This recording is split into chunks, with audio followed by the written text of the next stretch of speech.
Lección 6 para el 8 de febrero del 2014. Discipular a la gente común.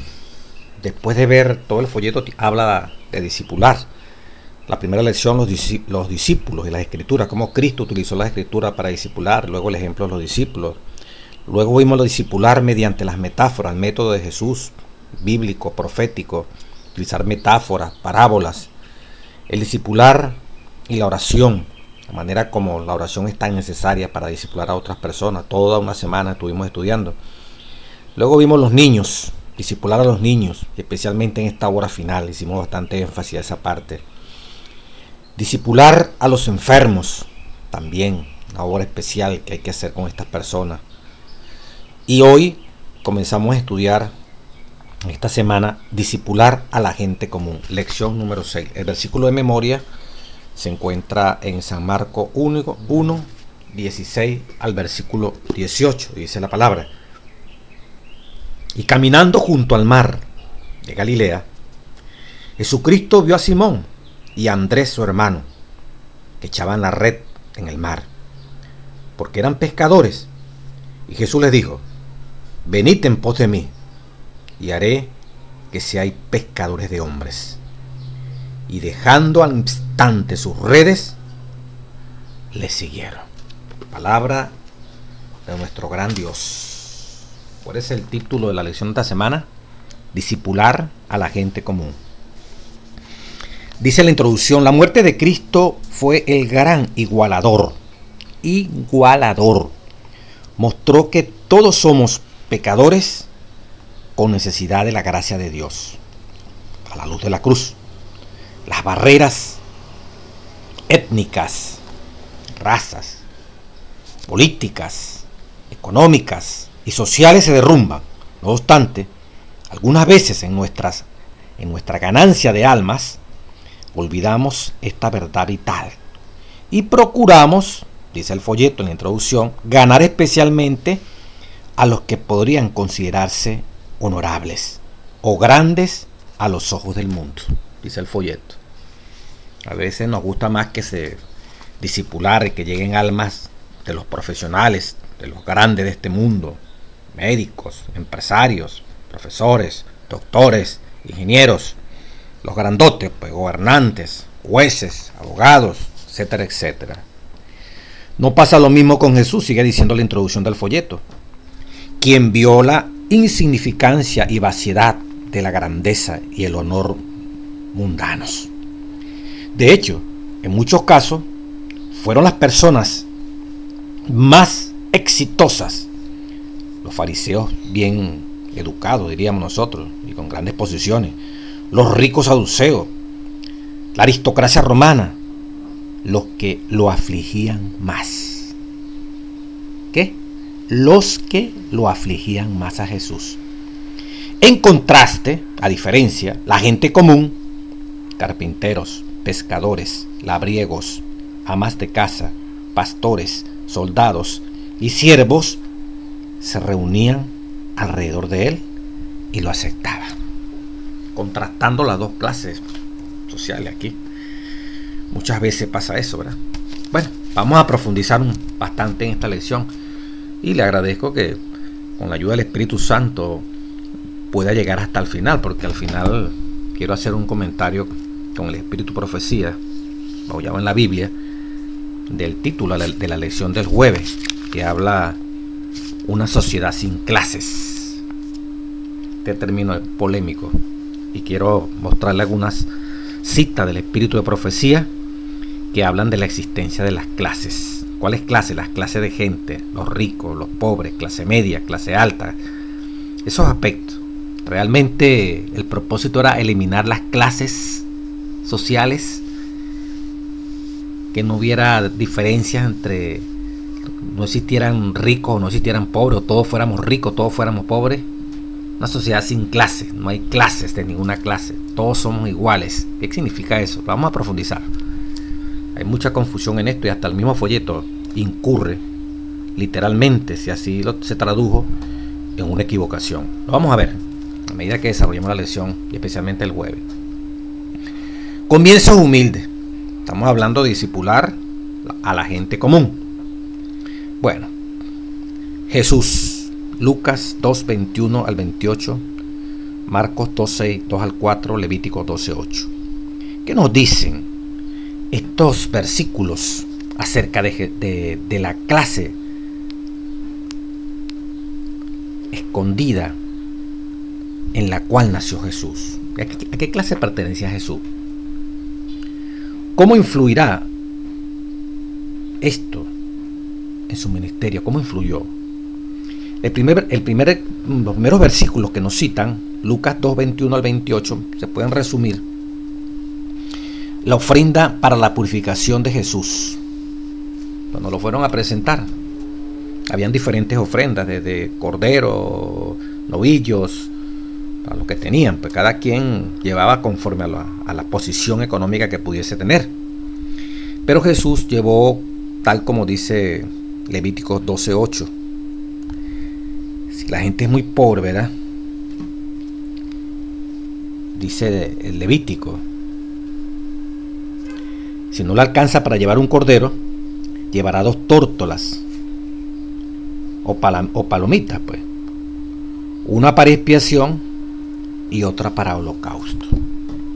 Esa es la ofrenda del más pobre. Pues, según Lucas 2, 21 al 28, esa fue la ofrenda que los padres de Jesús llevaron al templo.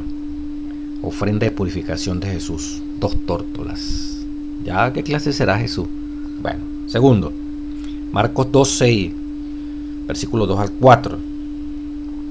Cuando le decían, ¿no es este el carpintero, el hijo de María?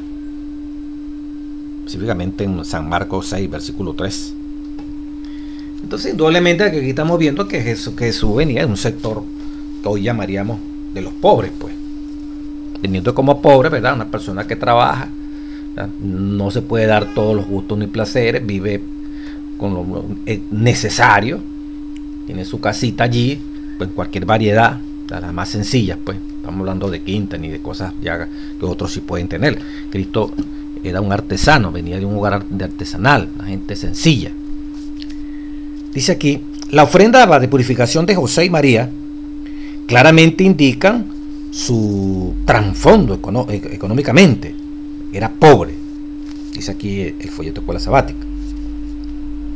Sigue diciendo, de este modo, desde el mismo comienzo, desde su nacimiento en un establo hasta la ofrenda que dieron sus padres, se describe a Jesucristo habiendo asumido su humanidad en un hogar de gente pobre y común.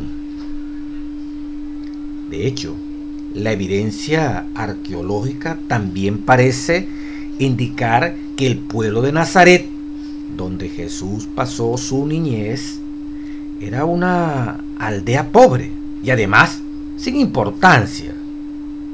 Y aunque el oficio de carpintero es honorable, ciertamente lo colocó entre la élite.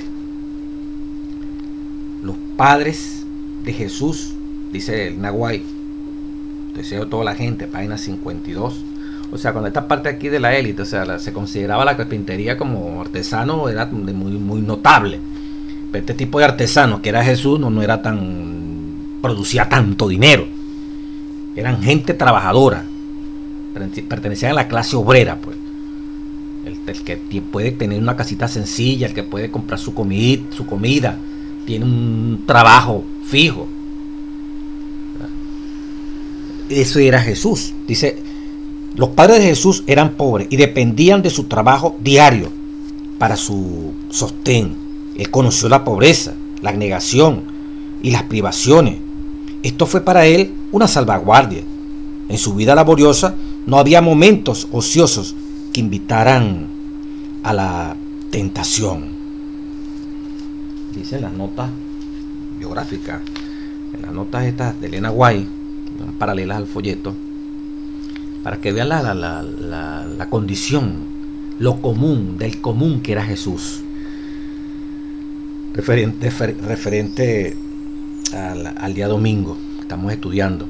El que había alimentado a Elías en su larga jornada con sus milagros y había enviado maná del cielo para los hijos de Israel, también había provisto una forma de preservar la vida de José en Egipto. Ahora, mediante las valiosas ofrendas que los sabios de Oriente le ofrecieron en su honor, aquellos 3 sabios que llegaron allí, como dice la gente, los Reyes Magos, Dios proveyó para el niño y su madre en su huida a Egipto para encontrar refugio de la ira del rey tiránico y para preservar la vida del Salvador.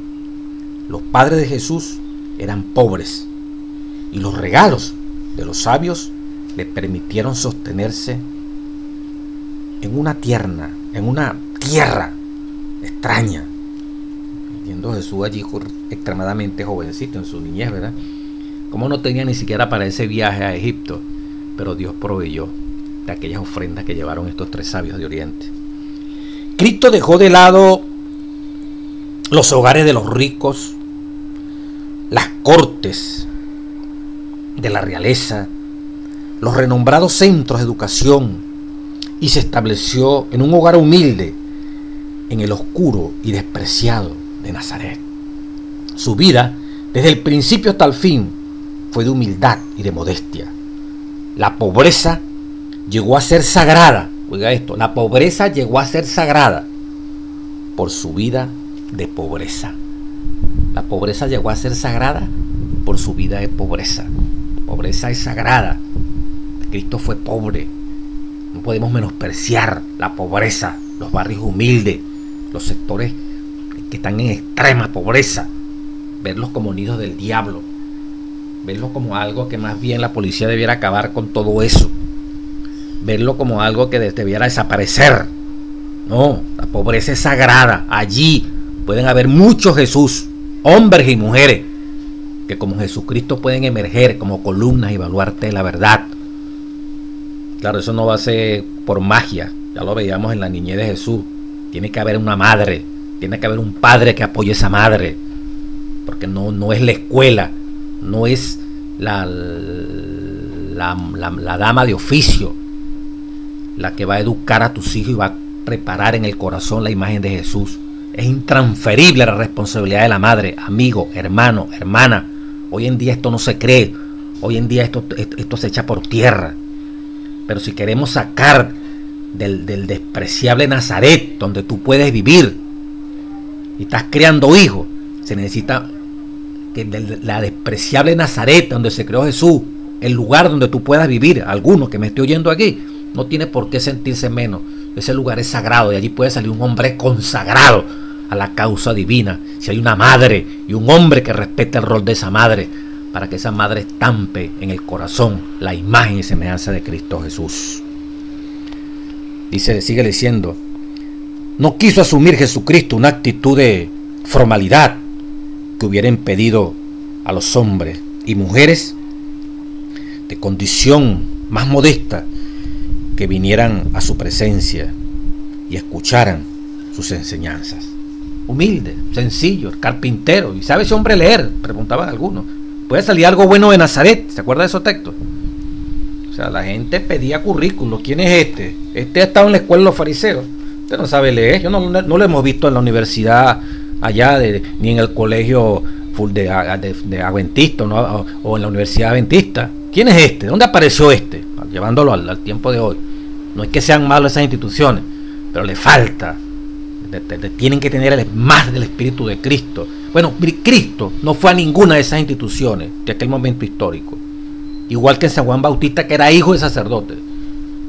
Y no iban, era porque allí no había palabra de Dios con firmeza. Allí lo que había era pura suposición, un puro formalismo. Revise hoy en día si la educación que hoy se está dando realmente está preparando a los niños, a los jóvenes, a los adultos, para el encuentro glorioso con Cristo Jesús, para reemplazar a los que muy pronto no vamos a poder predicar si somos fieles a Cristo Jesús, para hacer la obra médico-misionera, para hacer la obra de servicio, gracias al talento que Dios les ha regalado como profesionales para estar en una universidad, en un bachillerato, en una escuela primaria. Hay muchos que no tienen ese privilegio, pero Dios se los concede y se los regala para que sean más eficientes en la obra de servir a la humanidad. Eso está ocurriendo, hermano. o no que hagamos a mentira, ¿verdad? No supongamos que, ay, sí, no está ocurriendo en su totalidad. Unos que otros lo estarán haciendo, pero no es como Dios quiere. Por eso estamos necesitando un reavivamiento. Bueno, Jesús, un humilde, un pobre, discipular a la gente común. Ahí tenemos el ejemplo. El común Jesús se ofrece ahora como ejemplo para llegar a toda tribu, nación, pueblo y lengua. Transformar lo común, dice la parte del lunes 3 de febrero. Lea Juan 2, 1 al 11, Mateo 15, 32 al 39. Jesús en la boda de Caná, ¿te acuerdas? Aquellas aguas que se transformaron en vino. Cristo asistiendo a una boda, a una reunión social, a una institución que él fundó en el Edén, aprobándola allí, proveyéndole, como en todo matrimonio, ninguno es perfecto, ni ese que estaba Jesús, pues. Allí faltó el vino, no fermentado, y Jesús lo proveyó. Sí, pueden tomar vino no fermentado, lo pueden tomar en una ceremonia tan especial como la que Dios inventó allá en el Edén, el santo estado del matrimonio. Y allí estaba Jesús con su mamá y sus discípulos allí, acompañando, asistiendo a esa boda, aprobándola. Apenas comenzando su ministerio, comenzó allí, aprobando el matrimonio. Algo común de los seres humanos. Les escaseó, o sea, no, quizás la gente no tenía lo suficiente, calcularon mal y no les dio pues la cuenta, pues. Al final era lo peor, ya lo que quedaba allí ya no era tan bueno. Pero cuando Jesús hace el milagro, resulta que el vino era como el primerito que se ofrecía, como si fuera del mejor, pues, y era el mejor. Milagro sobrenatural.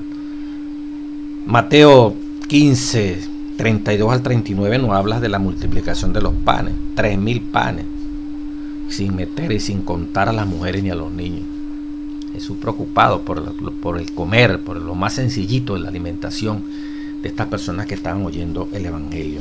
Dice la lección, este día, lunes 3 de febrero, él se especializaba en transformar lo ordinario o común en algo extraordinario.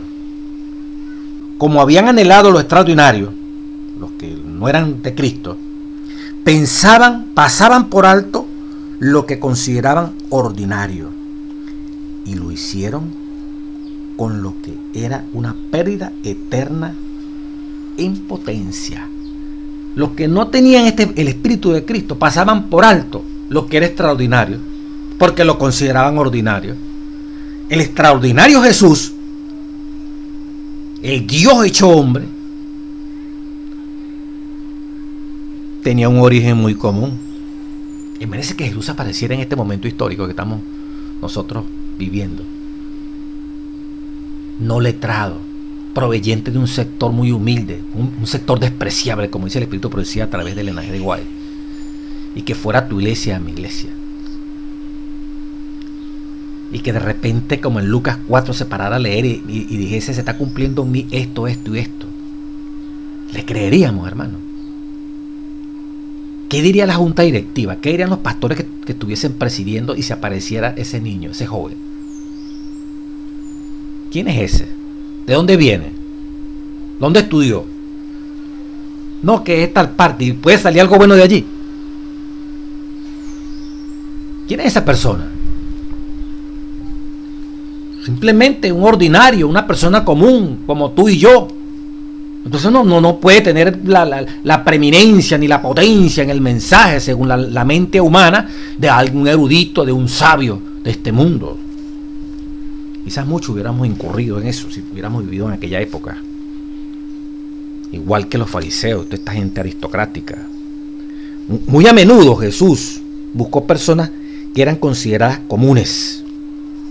En otras palabras, dice aquí ordinarias, que no tenían suficiencia propia y estaban preparadas para confiar completamente en Dios para su éxito. Tremendo era. Muchos entre los contemporáneos de Cristo poseían una educación académica, una posición social, riquezas personales.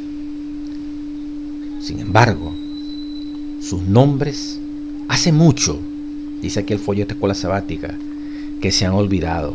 Mientras se recuerda a personas comunes, agricultores, pescadores, carpinteros, pastores, alfareros, amas de casas, sirvientes, domésticos, etc. Aquella mujer adúltera, aquella mujer también de mala fama, que tenía 7 demonios, que quebró aquel alabastro, Magdalena, que fueron transformadas en testigos extraordinarios de Cristo Jesús. La autora aquí del folleto contrasta, ¿verdad?, lo que se consideraba lo extraordinario, lo que deslumbraba por títulos, por méritos que en la tierra se habían obtenido. Muchos de esos hombres quedaron olvidados. Quizás nos recordamos de Nicodemo, que era un notable. Gamaliel, no sé qué educó en la educación aquí también de Nicodemo, un gran maestro. Pero la mayoría de los casos, hermanos, son gentes comunes. Cristo transformando lo ordinario en extraordinario, lo común en algo especial, por su gracia redentora. Llamado de un pescador con fallas, martes 4 de febrero. Aquí vamos a ver más específicamente entonces, ¿verdad? Fíjense ese discipular. Cristo común. Dice, no tenía ningún atractivo, como dice ese A53, que la gente iba a seguir a Jesús como hombre, varón, por sus ojos azules, su pelo amarillo, por su piel blanca. Es un prototipo de Hollywood, ¿no? Norteamérica, Europa. No, Jesús no era, su parecer era como una raíz seca. O sea, una raíz seca. La raíz seca no es ninguna raíz bonita. No había algo que atrajese físicamente a la gente, porque entonces hubieran dicho, bueno, porque era muy bonito, la gente lo seguía. No, hermano, eso no fue el caso de Jesús. Quienes seguían a Jesús lo seguían era por su carácter, por su misericordia, por su poder salvador y redentor. Por eso, para discipular no se requiere, tú sabes, que tenemos que haber nacido blanquito o negrito o amarillo. No. Lo que Dios pide es un corazón contrito y humillado. Y estamos viendo aquí gente común, como la gran mayoría de este planeta Tierra. Gente ordinaria, transformada en algo extraordinario. Pedro, el llamado de un pescador, con fallas, con debilidades. ¿Qué decir acerca de cambiar algo ordinario en extraordinario? El ejemplo de Pedro, ¿verdad? Lucas, capítulo 5, versículo 1 al 11. Palabra de Dios, Lucas 5, versículo 1 en adelante. Y aconteció que estando Jesucristo pues junto al lago de Genezaret, la multitud se agolpaba sobre él. Él, viendo aquello, ¿verdad?, se amontonaban sobre él, se agolpaban para oír la palabra de Dios. Y Jesús vio 2 barcos que estaban cerca de la orilla del lago. Y los pescadores, habiendo descendido de ellas, lavaban sus redes. Y entrando en una de las barcas, la cual era de Simón, de Pedro, le rogó que la apartase de tierra un poco. Y sentándose Jesús, enseñaba desde la barca a la multitud. Y cuando terminó de hablar, dijo a Simón, boga mar adentro, navega mar adentro, y echen vuestras redes para pescar. Atención, hermano. Y respondiendo Pedro le dijo, maestro, Simón, dijo Pedro, hemos trabajado toda la noche y nada hemos pescado. Punto y coma. Mas en tu nombre echaré la red. Bueno, yo sé que no hay nada, pero en tu nombre voy a echar la red, dijo. Versículo 6 de Lucas 5. Y habiendo echado la red, encerraron gran cantidad de peces y su red se rompía, así sería la cantidad de peces, e hicieron señas, estando allí metidos en el mar, a los compañeros que estaban en la otra barca para que vinieran a ayudarles. Y vinieron y llenaron ambas barcas. Ambas barcas fueron llenas de peces. Aquello fue pero tremendo, extraordinario. Plata y allí, recursos económicos. Mire, esos peces cuando se vendan, pues estaba la cosa a plenitud, la producción. De tal manera que se hundían. Eran tanta carga tan pesada de peces que hasta la barca tendían a hundirse. Y las redes ya se rompían. Como dice aquí, pues, la palabra de Dios, pues. Y su red se rompía, no es que ya se rompía, estaba rompiendo la red. Y las barcas se estaban hundiendo de la cantidad de peces. Eso es que no habían peces. Bueno, hermanos, esto tan tremendo, dice el versículo 8. Al ver esto, Simón Pedro cayó a las rodillas de Jesús y le dijo: apártate de mí, Señor, porque soy hombre pecador. Admitió: pecador, porque temor le había rodeado, y a todos los que estaban con él se llenaron de temor, todos, no solamente Pedro, a causa de la presa de los peces que habían tomado. Quedaron asombrados por el milagro los derribó, pues. Sigue diciendo la palabra de Dios. Asimismo, Jacobo y Juan, hijos de Zebedeo, que eran compañeros de Pedro, y Jesús, o sea, todos asombrados, pues no hallaban qué hacer, pues, llenos de temor, admiraban lo que había ocurrido allí. Y Jesús dijo a Simón: no temas, desde ahora pescarás hombre. Entonces oiga esto, lo que dice aquí el versículo 11 de Lucas 5. Y cuando trajeron las barcas a tierra, estaban en el mar, llenas de peces, casi hundiéndose, dejándolo todo, le siguieron. ¿Qué dije? Cuando trajeron a la tierra las barcas que estaban prácticamente hundiéndose de la cantidad de peces, el éxito rotundo de ese milagro que Dios le permitía ver. Allí estaba la fuente del día a día, del comer día a día. Cuando la acercaron a la tierra, ¿qué dice la palabra allí? Dejándolo todo, le siguieron. Como dice el Elena G. White, en el máximo éxito económico. Ya Jesús, dice Elena White, le había provisto, ¿verdad?, que al dejar, porque ellos andaban con Jesús, pero esto fue ya el llamado definitivo, que andando con él no le iba a faltar nada, pues a la familia ni nada, y Dios permitía que siguieran en sus trabajos comunes, gente común, tosca, grosera, ruda, como puede ser un pescador, y Dios lo pone en la cima con C, en el éxito pleno, donde hay más ganancia. Saben que Dios existe y que Dios provee. Ahora Dios les permite esta tentación. Serán capaces de aceptar el llamado de Jesús. Ahora los voy a hacer pescadores de hombres. Los voy a discipular para que en vez de sacar peces, ahora van a sacar almas de las redes, del mar del diablo, para mi causa bendita. Tuvieron que comparar o las riquezas que producían, los billetes, los cuartos, los dólares, la cantidad de moneda que producía esa cantidad de peces, seguir pescando para hacerme rico y rico en este mundo, o dejarlo todo por seguir a Cristo. Eran humildes, eran sencillos. Alguien diría, bueno, esos están más necesitados que el que más o menos tiene una posición.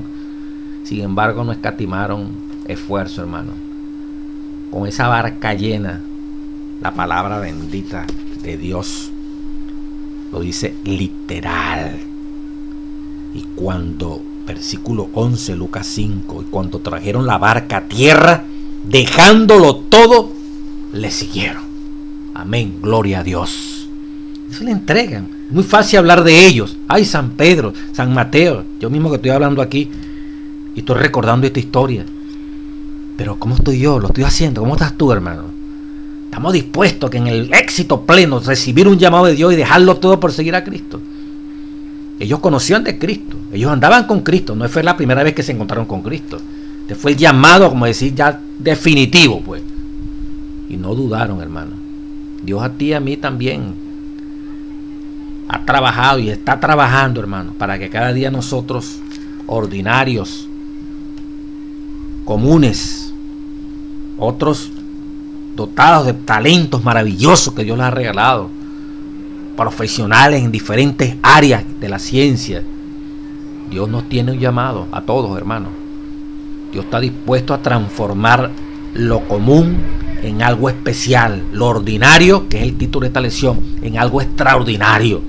Si usted considera que eres uno más del montón dentro del grupo de profesionales, dentro del grupo de seres humanos, del barrio, de la organización donde tú y yo vivamos, podemos ser transformados en instrumentos especiales para la ganancia de las almas. Si estamos dispuestos, como estos hombres comunes, a dejarlo todo por causa del Evangelio. Dice, aunque la historia de Pedro tiene muchas facetas, desde el momento en que tuvo sus primeras vislumbres de quién era Jesús, se percató de sus propios errores y los reconoció. Por eso, con paciencia y tolerancia, Jesús pudo transformar el carácter defectuoso de Pedro en el de alguien que ayudó a cambiar el curso de la historia. Interesante esto, ¿verdad? Cuando Pedro tuvo sus primeras vislumbres de quién era Jesús, cuando tú y yo tengamos las primeras vislumbres de quién es Jesús, cuando comprendamos cuánto ha hecho Jesús, quién es Jesús, qué significa Jesús. ¿Te acuerdas la pregunta que le hicieron cuando Jesús preguntó quién dice la gente que soy yo? Y Dios le puso a Pedro que dijese, tú eres el Cristo, una cita que mandan aquí en este mismo día, el Hijo del Dios viviente. ¿Se acuerdan también aquel paso amargo cuando Pedro lloró amargamente? Mateo 25, 75.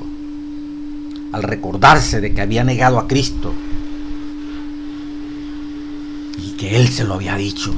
Ya está arrepentido, le dolió en su corazón, un hombre defectuoso, pero este hombre ayudó a cambiar el mundo. ¿Por qué Jesús no echó manos? Más adelante vamos a seguir mirando aquí, ¿verdad? En la evaluación del cielo. ¿Por qué Jesús no echó mano de los sabios, de los filósofos, de los eruditos, aún entre los fariseos, los griegos, los sabios de Oriente? O sea, ¿por qué no agarró de estos hombres? ¿Por qué tuvo que agarrar de estos hombres sencillos? ¿Se acuerda de las parábolas de las odres viejas, los receptáculos de vino viejos y los receptáculos de vino nuevos? Si usted echa algo nuevo en una de esas cosas viejas, eso se revienta. Tiene que echar algo nuevo en algo nuevo. Y pretender echar algo nuevo en algo viejo es como pegar en una tela vieja un pedazo de tela nueva. La tela nueva arranca, cuando hay alguna cosa se lleva por delante a lo viejo. Jesús no agarró odres viejas, gente prejuiciada, gente resabiada, gente con 50, 60, 30, 20 años, 15, 10 en la iglesia, que a veces creen que se la saben todas. Pastores, ancianos, laicos, se creen que ya no necesitan más luz, nadie les puede enseñar. Podemos cometer esos errores. Entonces, cuando viene una verdad revelada, nos cuesta aceptarla por nuestros intereses, por nuestra predisposición. Estos hombres que agarra a Jesús, lo necio del mundo, lo niño, el que no es como un niño, listo a aprender, no puede ser discípulo de Jesús, porque todos los días el Señor está abriendo bendiciones para que las veamos, las leamos, las disfrutemos. Hay verdades que todos los días se cruzan en nuestro camino para crecer en su gracia bendita. Pero si somos laodicenses y lo aceptamos y no queremos meter dentro de nosotros remedio para curar este gran problema, hermano, estamos más que perdidos. No sabemos todo, no tengo necesidad de nada, estoy rico, tengo mis ojos bien buenos, no necesito discernimiento del Espíritu Santo, tengo la vestidura de la justicia de Cristo porque yo creo en los mandamientos de Dios. Y hermano, entonces no se puede hacer nada por esa persona, lamentablemente. Dice aquí, hablando de esto, la evaluación del cielo, cómo evalúa Dios, ¿verdad?, a los seres humanos, y cómo los seres humanos nos evaluamos entre nosotros mismos. Lo que es lo necio del mundo y lo que es lo grande del mundo, según Dios y según los seres humanos. Dice, un evangelista, dice la parte del día miércoles 5 de febrero, un evangelista una vez celebró, y tal vez se jactó de la asistencia de personas de clase alta a su seminario. Pero uno esperaría que igualmente celebrara la asistencia de personas más ordinarias. Esto no es raro, ¿verdad? Aquí lo está diciendo el pastor que escribe esto. Evangelista feliz y contento porque a su reunión, bueno, aquello era full de pura gente extraordinaria, pura gente de esos profesionales. Entonces dice aquí el folleto, no este servidor. Pero uno esperaría que igualmente celebraría la asistencia de personas ordinarias. Ese es un problema, hermano. Con Cristo no existen distinciones de clase. Distinguir. Esta es más distinguida, esta clase es más distinguida que la otra. No. Ninguna era ordinarias. Todos eran excepcionales. No sorprende entonces que Jesús alcanzara a las masas con ilustraciones comunes y un lenguaje directo. Nada con tantas palabras rebuscadas y sofisticadas. La gente común no entiende eso, hermano. La gente común entiende que se le hablen las cosas claras, sin tanto darle vuelta al palo, como dice uno, sin tanto rodeo. Dice la palabra, nada en sus maneras sugería que alguien fuera excluido de sus preocupaciones. Dice, lee Lucas 12, 6 al 7, 13, 1 al 5, Mateo 6, 25, ¿qué 25 al 30? ¿Qué enseñan estos textos acerca del valor de cada persona? Dice, por supuesto, es fácil para nosotros decir que creemos esto, pero ¿de qué modo podríamos ser culpables de hacer distinciones que la universalidad de la cruz ha erradicado para siempre? Pregunta el folleto. La primera cita, Lucas 12, 6, 7, dice, ¿no se venden 2 pajarillos por 2 cuartos? Con todo, ni uno de ellos está olvidado delante de Dios. Dice, las aves, comentando este versículo, más baratas en el mercado eran los gorriones. Se podían comprar por un par de ellos, de gorriones, por un azarión, la moneda de cobre más pequeña y de menor valor.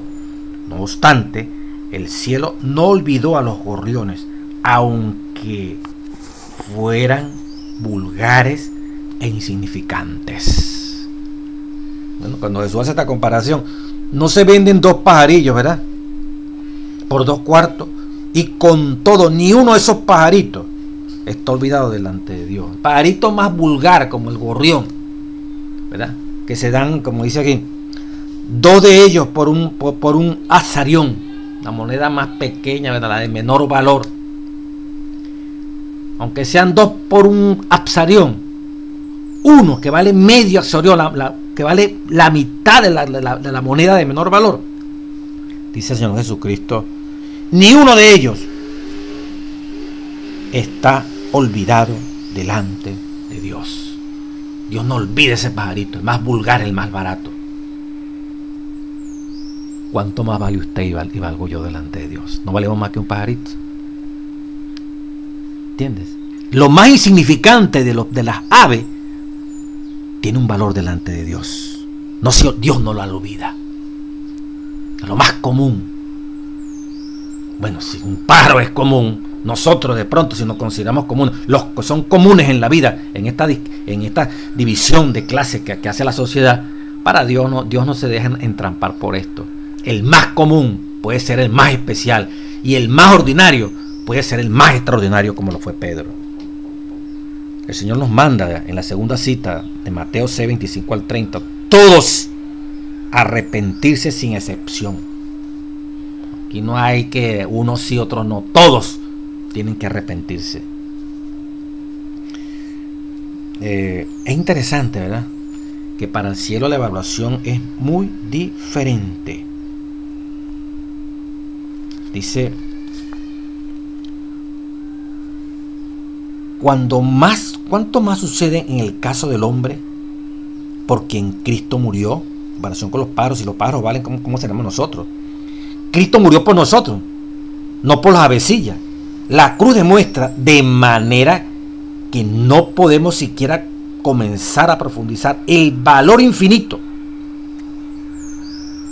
También una frase Elena White usó mucho: de cada ser humano, sin que importe su condición en la vida, una situación que a menudo no es más que una fabricación humana basada en conceptos y atributos que no tienen sentido para el cielo, incluso que son contrarios a los principios del cielo mismo. Vuelvo a repetir, tomando una frase que Elena White usó mucho: de cada ser humano, sin que importe su condición en la vida, el Señor está dispuesto a transformar, a cambiarla, a darle otro sentido de lo que es su vivencia, su existencia. Bueno, como decía aquí el folleto, pues, Cristo no murió por las aves y sin embargo no las olvida. Como decía Lucas 12, 6 al 7, ni una de ellas está olvidada delante de mí. Y no murió por ella. ¿Cuánto más tú y yo, hermano? Por eso, con lo que decía el autor, cuando Pedro vislumbró quién era Jesús, hermano, mire, vio la santidad, entendió quién es Jesús, la vida cambió. Y no le importó dejar lo que sea por seguir estos caminos sagrados, hermano. Ese es tu llamado y mi llamado. Llegamos a la parte del jueves. Dice el título de esta lección: bueno, y los hombres en el cielo, pues que no se evalúan, para el cielo no se evalúan por el conocimiento, porque son grandes por la titularidad. No. El Señor no evalúa a los hombres así. Ya leí un poquito aquí de lo que dice la revelación. Dice, cada alma es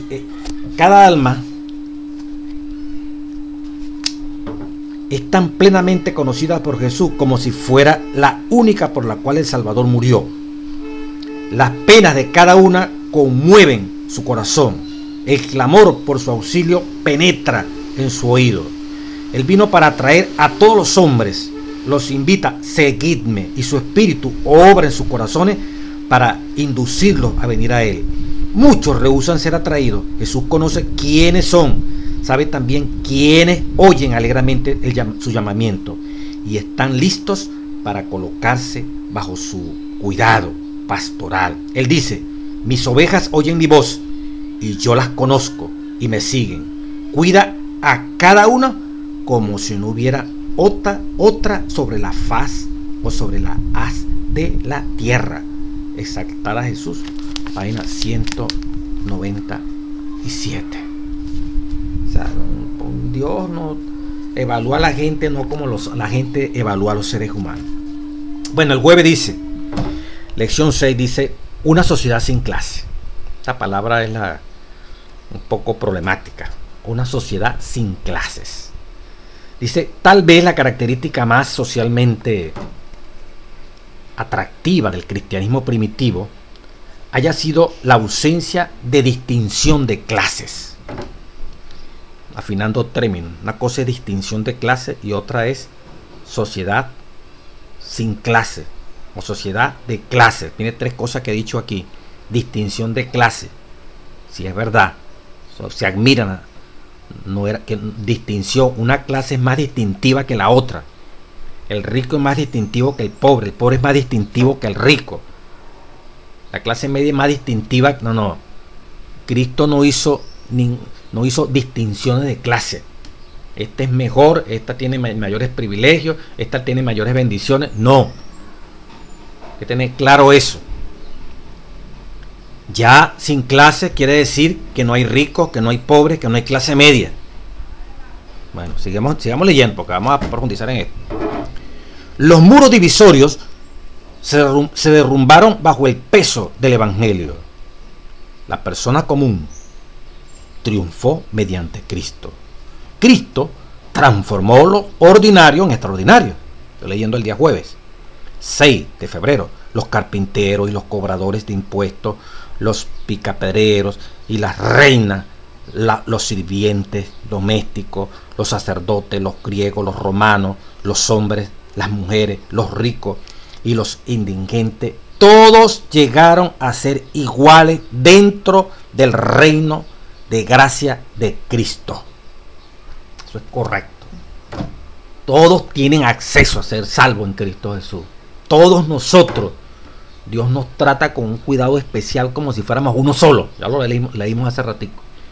No importa de dónde vengamos, dónde nacimos, el color, nada de eso. Estas barreras absurdas, ¿verdad? Que si aquel es blanco, que si aquel es negro, que si aquel es rico, que si aquel es pobre, que si aquel vive en tal parte, el otro no vive.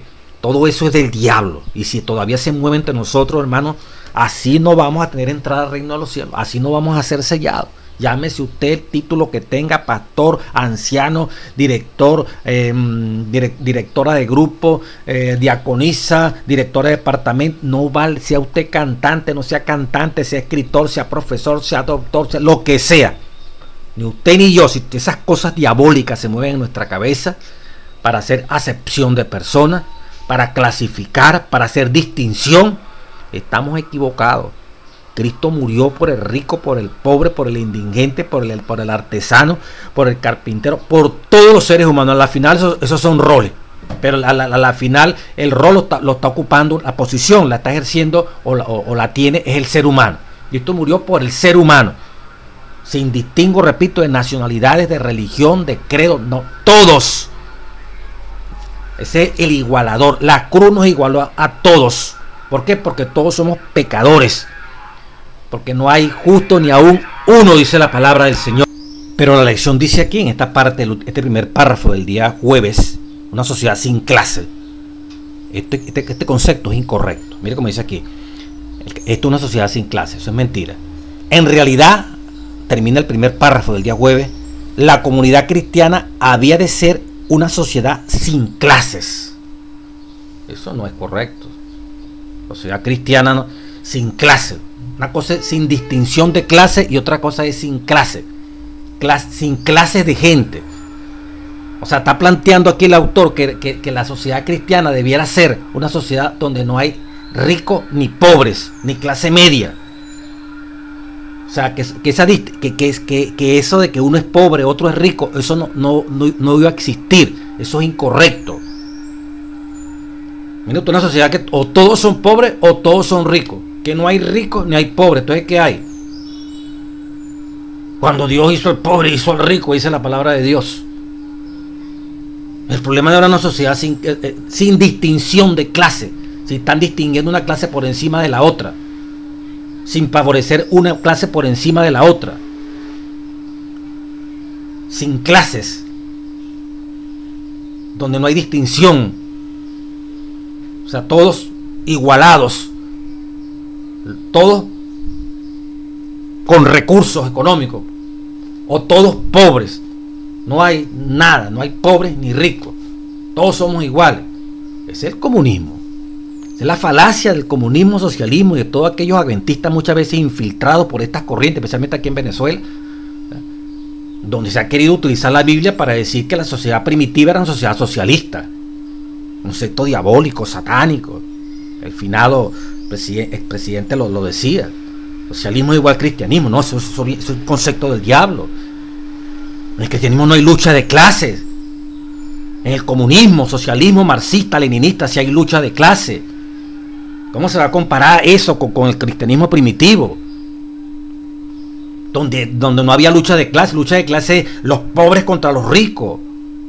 Los ricos los humillaron, ahora tenemos que vengarnos, instaurar la dictadura del proletariado. Lucha de clase, las clases, los ricos contra los pobres, los pobres contra los ricos. Eso es el comunismo. Que se produzca eso para exterminar una clase y imperar los pobres, los obreros. Pero en el cristianismo no hay eso. En el cristianismo no se llama la lucha de clases, se llama a la pacífica convivencia de las clases. Ni tampoco una sociedad sin clase. Cristo no vino, vamos a eliminar los ricos y los pobres. Aquí todos vamos a ser iguales. No, iguales, como textos que más atrás, aquí dicen, ¿verdad? En Cristo ya no hay judío, ni griego, ni esclavo, ni libre, ni varón, ni mujer. Todos somos uno en Cristo. O sea, todos en Cristo. Su redención para todos es válida. Estos textos son peligrosos porque a veces en Cristo no hay mujer ni hombre. Quiere decir que la mujer y el hombre son iguales en todos los aspectos. Por eso pueden ser pastoras. Por eso la mujer puede dejar al hombre que cuide a los hijos, lave la ropa, se ocupe de la crianza de los hijos, ¿verdad? Como lo hace una mujer, porque como el hombre y la mujer son iguales, no importa. Por eso Efesios 5, eso pasó de moda. La mujer sujeta al hombre y el hombre tiene que estar como cabeza, como Cristo es cabeza de la iglesia. No. Es que hoy en día aquí dice el texto que varón y mujer somos iguales. No hay esa distinción, no, de que sea un varón, que sea una mujer, no hay. Por lo tanto, Cristo nos igualó a toditos. Los roles del hombre y la mujer, esos son igualitos para uno y el otro. Ese es el humanismo satánico que ha penetrado en la iglesia. Eso no es correcto. Dios definió las funciones de un hombre y las funciones de una mujer. Pero en Cristo Jesús, ¿verdad? Somos uno. La salvación es única para todos los seres humanos. No distingue que si es rico, que si es pobre, que si es esclavo, que si es libre. No. Todos tenemos acceso a la salvación en Cristo Jesús. Todos podemos ser cristianos en Cristo Jesús. Hay una igualdad para todos. Es un derecho que tenemos todito de ir al reino de los cielos. Claro, depende de cada uno saber usarlo.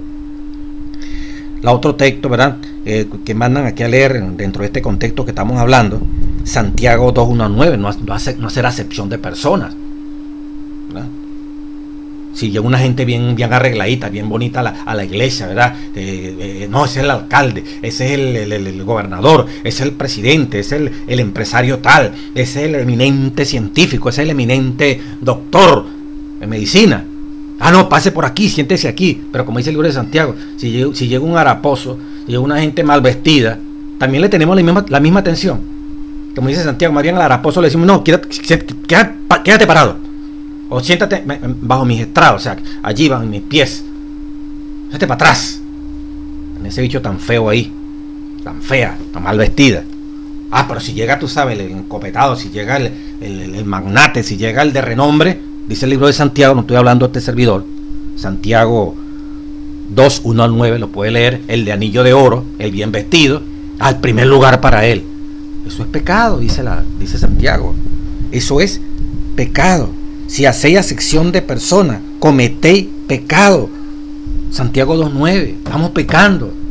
Y lo vemos muchas veces en las iglesias, ¿verdad? Llega alguna visita que no es de la iglesia, ni cuidado le ponen. Pero entre ellos sí, los mismos amigos hablando, los jóvenes entre sí, los adultos entre sí, y la visita entra y sale uno, dos, y es que lo saluda un hermano. ¿Por qué? Porque no le damos importancia, pues ese ni es miembro de aquí, ese no asiste aquí a la iglesia. Está cometiendo pecado, yo estoy cometiendo pecado cuando hago eso. Y usted lo ha experimentado, hermano, cuando usted va a otra iglesia que no es su iglesia. ¿Cuántos hermanos le expresan el amor que se tienen entre ellos mismos? Dese cuenta si usted no es uno de los que ignora, se hace loco, prefiere hablar con sus propios hermanos que el visita, llámese hermano adventista de otra iglesia, o alguien que no es de la iglesia, que el que lo está visitando. Y cuidado si lo ve todo con el pelo parado, o lo veo hediondo aguardiente. Más rápido lo desprecia, más rápido le sacamos el cuerpo. Estamos cometiendo pecado. No, el pobre, el rico, todos delante de Dios merecemos el mismo trato, iguales, la misma oportunidad de que se nos brinde atención, amor, cariño. En ese sentido, no hay distinción, no hay separación, ¿verdad? Dice aquí, porque Dios no hace acepción de personas. Ustedes vienen los célebres textos, ¿verdad? Le Hechos 2:43, 47, 4:32-37, donde se nos hace ver la iglesia primitiva, ¿verdad? Cómo compartían, todo era de todo. Y ahí quiere decir que todos eran igualitos. Fíjense ustedes, cuando uno lee ese Hechos 2 y Hechos capítulo 4, por tiempo voy a abreviar, usted lo puede leer, los últimos versículos capítulo 4, donde tenían todas las cosas en común, a cada uno se le repartía de acuerdo a la necesidad, había un liderazgo, cuando uno vendía las posesiones, ¿verdad? Llevaba esa posesión a los apóstoles la repartían a cada quien de acuerdo a su necesidad. Ellos vendían sus posesiones. Miren lo que deja entrever, yo vender mi posesión para ayudar a otros y lo distribuían sabiamente. Mucha gente se agregaba a la iglesia. ¿Cuál era el contexto de todo esto? Si yo que tengo, vendo lo que tengo para que aquel tenga y todos podamos, nadie decía ser suyo, sino que todos compartían. ¿Qué indica? ¿Qué está pasando allí? Si el que tiene quedó ahora sin tener nada. Y de lo que se está recogiendo para compartir allí. ¿Qué pasa con la iglesia en ese momento? Es que no puede trabajar. Es que no puede públicamente ejercer el trabajo como cualquier otro ser humano. No podía, hermano. Era una condición especial, era una condición de emergencia que se estaba dando allí en ese momento, en la iglesia naciente. Muchos habían abandonado sus hogares, habían sido corridos de los hogares por seguir a Cristo Jesús. Se ve clara literalmente, ¿verdad? Cuando hacían este sacrificio, cuando se desprendían para que avanzara la obra, porque eran considerados desestabilizadores de Roma. Estos hombres no se arrodillaban ni reconocían que el emperador era Dios. Eran considerados inmorales por la manera como se trataba a las mujeres, que se le daba un puesto diferente como lo hacían los romanos. Ellas también son dignas de ir al reino de los cielos y de respetarse. Entonces, esas condiciones especiales estaban prevaleciendo en ese momento histórico. No es que toda la vida y hasta el sol de hoy, entonces todo lo poquito que tenemos lo vamos a dar y lo vamos a entregar. Entonces ¿quién va a trabajar? ¿De dónde van cómo avanza esta obra? Aquel que da todo lo que tiene, ¿quién lo va a sostener? Indudablemente que en la medida que va avanzando la obra y el Espíritu Santo se posiciona de tu corazón y de mi corazón, habrá motivos y razones para cada día irnos desprendiendo. Pero pretender que no, ahí está la sociedad sin clase. No, allá habían ricos, allá habían pobres. Y que se desprendieron ¿quiénes se desprendieron de sus bienes y venían las posesiones? Los que tenían recursos. Para hacerse pobre y todo ser pobre, no hubiera crecido la obra. Era un momento de emergencia. Voy a leerlo como dice Elena White. Permítame buscarlo. Dicen en Hechos de los Apóstoles, capítulo 7. Mientras los discípulos proclamaban las verdades del Evangelio en Jerusalén, Dios añadía su testimonio a las palabras de ellos. Y una multitud creyó. Muchos de estos creyentes primitivos, oigan esto, se vieron inmediatamente separados de su familia y de sus amigos por el celoso fanatismo de los judíos, y fue necesario proveerles de alimento y hogar. El relato declara: ningún necesitado había entre ellos, y dice, ¿cómo se suplía la necesidad? Los creyentes que tenían dinero y posesiones lo sacrificaban gozosamente para hacer frente a la emergencia. Estaba fundando la iglesia, estaba comenzando la iglesia. Vendiendo sus casas o sus tierras, traían el dinero y lo ponían a los pies de los apóstoles, y era repartido a cada uno según que había menester. Esta generosidad de parte de los creyentes era el resultado del derramamiento del Espíritu Santo. Una situación de emergencia allí, ¿verdad? Había que ayudar, había que compartir. No es como hoy en día, donde uno puede trabajar, el otro puede trabajar, y podemos dar a nuestros recursos un diezmo, segundo diezmo, una ofrenda especial, para que nuestros hermanos que estén necesitados necesiten, ahí le proveemos. Pero no nos están persiguiendo, no somos algo que no tiene razón de ser ahorita, en este momento, cuando estoy hablando en la sociedad. Sigue diciendo: así será siempre que el Espíritu de Dios tome posesión de la vida de aquellos cuyo corazón está lleno del amor de Cristo. Seguirán su ejemplo de aquel que por amor a nosotros se hizo pobre, a fin de que por su pobreza fuésemos enriquecidos.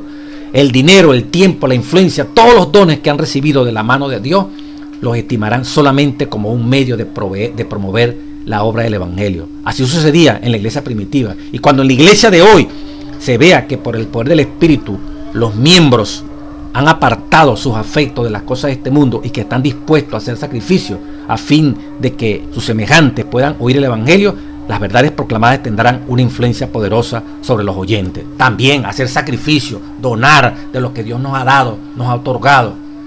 Entonces, no podemos decir que este es el modelo a seguir de emergencia, ¿no? Ahorita no estamos vendrá un momento cuando ya estas posesiones que tú y yo, la casa que tiene el otro aquí, que para allá, habrá que desprenderse. Pero eso hay que tenerlo en el altar de Dios, para que Dios va a indicar. Entonces allí ya no hay más chance a los bienes de este mundo. ¿De qué no van a servir esos bienes? Como la iglesia primitiva. ¿De qué les servían los bienes? y se los incautaba. Si Roma estaba detrás de ellos para matarlo, para perseguirlo. Ya en el año 40 estaban matando a Santiago, luego a Esteban en el 34, a Santiago en el 40, y así progresivamente fueron muriendo uno tras otro. Era aborrecible. Hoy todavía hay libertad para actuar. Y termino con esto, hermano. Ya prácticamente, como diría uno, con el tiempo vencido. Las clases sociales son una prueba para el desarrollo del carácter. Oiga esto, hermano. Nunca fue el propósito de Dios que no hubiera pobres en el mundo. Una sociedad sin clases, eso es mentira. Nunca fue el propósito de Dios que no hubiera pobres en el mundo. No, que el propósito de Dios es que no haya pobres. No. Nunca fue el propósito de Dios que no hubiera pobres en el mundo. Las clases sociales nunca llegarían a igualarse. ¿Qué dice allí? Las clases sociales nunca llegarían a igualarse. Igualdad de clases. Por eso el concepto es negativo. Porque la diversidad de condiciones que caracteriza nuestra raza es uno de los medios designados por Dios para probar y desarrollar el carácter. Sigo leyendo.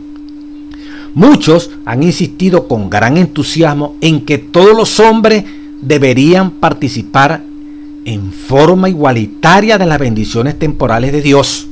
Muchos están insistiendo en que no todos debiéramos ser ricos, todos debiéramos tener las mismas bendiciones materiales, ni igualdad en cosas materiales. No haya pobres y no todos bendecidos materialmente grandemente como si fuéramos ricos. Pero este no era el propósito del Creador. Cristo dijo que a los pobres siempre los tendré con nosotros.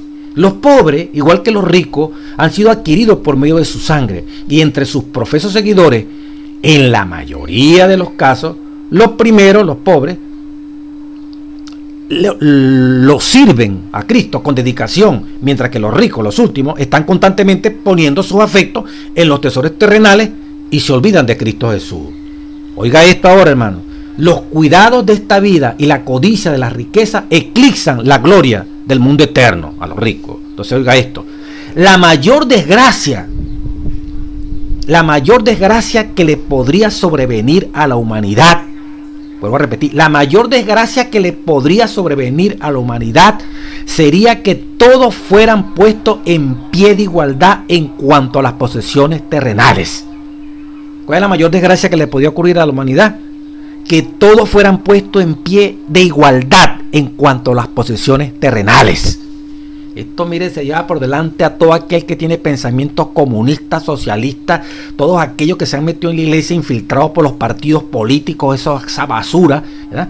Y que quieren hacerle el cristianismo, como lo dije anteriormente, aquí en Venezuela pasó, ¿verdad? Con el presidente anterior, hacer cristianismo lo mismo que socialismo y comunismo. Están equivocados. Siempre van a existir las clases sociales. Y para que se fomente en nosotros la ternura, la misericordia de Dios en nuestros corazones. Ahí está en la historia de bondad, y esto que estoy leyendo, sacado de mensaje, mente, carácter y personalidad, página 652. Y testimonio para la iglesia, página, testimonio para la iglesia, el tomo 4, 551 y 552, 1881. El que esté pensando, ¿verdad?, que no, el cristianismo viene a eliminar las clases, está equivocado. Mientras estemos en esta tierra, ¿verdad?, tenemos que practicar el amor los unos con los otros. Por eso dice Elena White en mi historia de bondad: sáquese la pobreza y no podemos desarrollar los verdaderos atributos que Dios ha puesto de misericordia, de ternura, de compasión para los seres humanos que necesitan. Entonces, siempre existirán los pobres con nosotros. Por eso el Antiguo Testamento, cuando se revisa, usted ve el equilibrio tan maravilloso, las leyes sociales que se dieron para mantener la perfecta armonía entre los que tenían y entre los que no tenían. Dios fomentó una igualdad social para que tuvieran derechos tanto los que no tenían en un momento determinado tierra o recursos y los que tenían. O sea, para Dios, después del pecado, esta división de clases, ¿verdad?, Dios buscó la manera de que hubiera armonía y todavía lo sigue planteando. Todos nos necesitamos, aunque todos tenemos acceso al reino de los cielos y a todos nos quiere Cristo. Sin embargo, Dios ha permitido que unos tengan ciertas posesiones, otros no posean esas posesiones, pero eso no los descalifica. El que tiene que tener presente al que no tiene, y el que no tiene tiene que cuidarse de no envidiar y no está codiciando lo que aquel tiene. Para que se establezca esa armonía se necesita el Espíritu de Cristo Jesús. Por eso, usted lo puede repasar allí, Efesios 6, 5 al 9, la relación del siervo con el amo. 1 Timoteo 6, 1 al 5 y 17 al 19, no lo leo por tiempo. Usted puede leerlo, como el apóstol Pablo llamaba que el que era esclavo, bueno, sirva al que lo gobierna allí con amor, no como al ojo. Y si es cristiano ese amo, bueno, con más razón. Y el amo también, por favor, sepa que es una criatura de Dios y que tiene que amarlo y quererlo. O sea, ¿cómo pudieron estos hombres, ¿verdad? En esa sociedad de clase? Eso no fue impedimento para que el esclavo y el siervo y el que está gobernando, el que es gerente, el que es amo, pudieran convivir sanamente, porque los unía la cruz, lo que Jesús hizo por el que tiene hoy un puesto de mando, como el que simplemente es un empleado o un obrero. Para Dios todos son iguales, aunque con diferentes roles se comunican, se combinan para ser uno en Cristo Jesús. Que Dios bendiga a su iglesia.